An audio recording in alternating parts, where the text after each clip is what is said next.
জলপাইগুড়ি শহর অধীনস্থ সদর পশ্চিম মণ্ডলের অন্তর্গত বালাপাড়া তিস্তারচর প্রাথমিক বিদ্যালয়ের আজ 2026-এর পশ্চিমবঙ্গ দিবস উদযাপন করা হচ্ছে।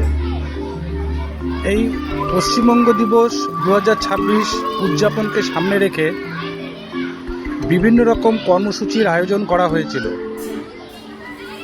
পঞ্চম শ্রেণীর ছাত্রছাত্রীদেরকে নিয়ে 4টি গ্রুপ বিভাজন করে সেখানে করা হয় কুইজ কম্পিটিশন। চতুর্থ শ্রেণীর ছাত্রছাত্রীদেরকে নিয়ে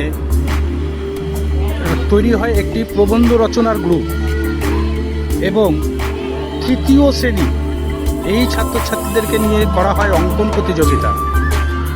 এছাড়াও যে বাকি যে 3খানা ক্লাস ছিল, আমাদের প্রাক প্রাথমিক, আমাদের প্রথম শ্রেণী এবং আমাদের দ্বিতীয় শ্রেণী, এদেরকে নিয়ে একটি বর্ণাঢ্য সুন্দর কালচারাল প্রোগ্রামের অনুষ্ঠান করা হয় এবং এতে ছাত্রছাত্রীরা নাচ গান এই সমস্ত অনুষ্ঠান পার্টিসিপেট করে।